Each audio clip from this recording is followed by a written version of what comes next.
नमस्कार।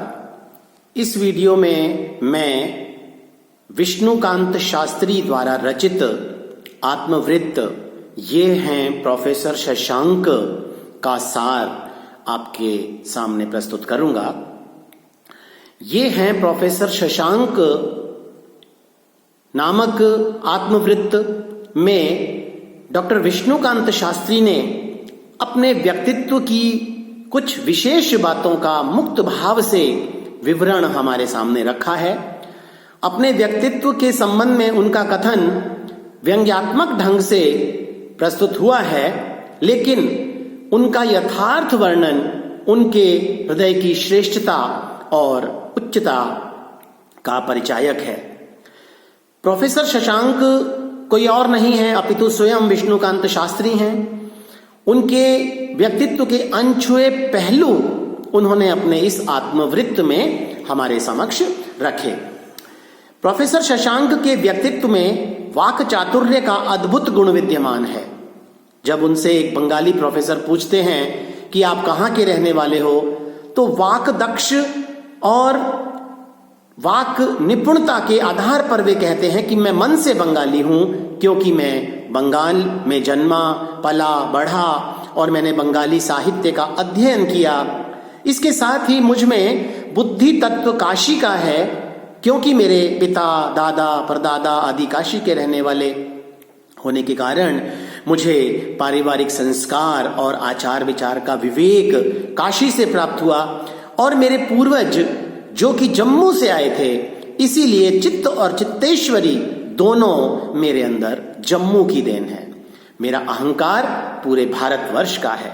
अब आप ही बताइए कि मैं अपने आप को कहां का समझूं, कहां का मानूं। उनके इन कथनों से उनका वाक चातुर्य हमारे सामने स्पष्ट रूप से दिखाई पड़ता है। प्रोफेसर शशांक भले होने के साथ साथ एक विराट व्यक्तित्व के रूप में हमारे सामने आते हैं। अपने व्यक्तित्व के कारण ही वे पहलवान जैसे लगते हैं। उनकी लंबाई 6 फीट की है, छाती की चौड़ाई 41 इंच है और उनके शरीर के आकार की तरह ही लंबे चौड़े उनके हाथ पैर भी हैं। उनका बलशाली शरीर एक सशक्त व्यक्तित्व का परिचायक है। चश्मे से पूरित उनकी आंखें उनकी चिंतनशीलता का बोध कराती हैं, इसलिए उनका व्यक्तित्व प्रभावी, चिंतनशील, मनन युक्त, दूसरों को अपनी ओर खींचने वाला है। उनकी पोशाक उनके व्यक्तित्व की साधक और उसको आकर्षित करने वाली है। सादी पोशाक को जहां धारण करने में वो विश्वास रखते हैं, वहीं अपनी पोशाक के माध्यम से 9 महीने तक स्वच्छ धोती कुर्ता पहनकर काशी और कलकत्ते की परंपरा का निर्वहन भी करते हैं।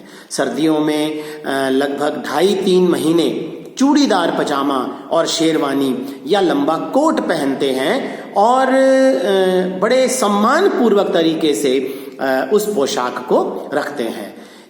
उनका बलिष्ठ व्यक्तित्व उनके शारीरिक सौंदर्य का वर्धन भी करता है। प्रोफेसर शशांक एक और विशेषता से युक्त हैं, उनकी हास्य प्रियता। वे हंसते हैं, बहुत हंसते हैं, कभी हंसने में कंजूसी नहीं करते। आधुनिक सभ्यता में पले बढ़े बुद्धिजीवी या प्राचीन मर्यादावादी दोनों ही उनकी हंसी की लत को चाहे गलत माने, लेकिन वो कभी किसी की परवाह नहीं करते और अवसर के अनुसार ठाके भी लगाते हैं। ठाका लगाना तो मानो उनकी मनोवृत्ति सी बन गई है, इसलिए वे हंसी और ठाकों के लिए कभी पीछे नहीं रहते। उनकी हंसी की तरह उनकी आवाज भी बुलंद है। विद्यार्थी जीवन में अपने मित्रों के द्वारा लाउड स्पीकर की उपाधि से उनको विभूषित किया गया था। सभा समितियों में अपनी बुलंद आवाज के कारण वो जाने जाते थे। कक्षाओं में भी उनकी आवाज बुलंद रहती थी। कक्षा में छात्रों की संख्या कम हो या ज्यादा, एक बार कक्षा की समाप्ति पर उन्हें एक छात्र ने उपस्थिति देने की प्रार्थना की। प्रोफेसर साहब के ये कहने पर कि आप कक्षा में तो आए ही नहीं, उपस्थिति किस प्रकार पा सकते हो? तो उस छात्र ने उत्तर दिया, सर मैं बाहर खड़ा खड़ा आपका पूरा व्याख्यान सुनता रहा, भीतर आने से व्याघात होगा यही सोचकर नहीं आया, इसलिए मैं उपस्थिति पाने का अधिकारी हूं। और इस उदाहरण से स्पष्ट होता है कि वे बुलंद आवाज के धनी थे।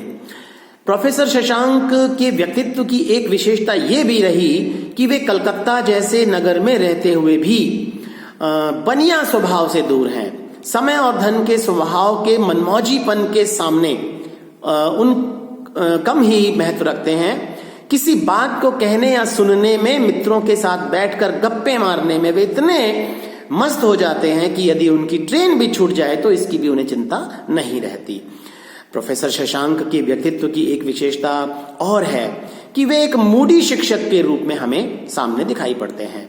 कक्षा में पढ़ाते समय मूड आने पर ही घंटा 2 घंटा तक अधिक भी पढ़ाते देते थे, और ये उनकी विद्वत्ता का संकेत तो है ही, लेकिन साथ ही विद्यार्थियों को अधिक से अधिक जानकारी देना भी उनकी एक विशेषता रही है।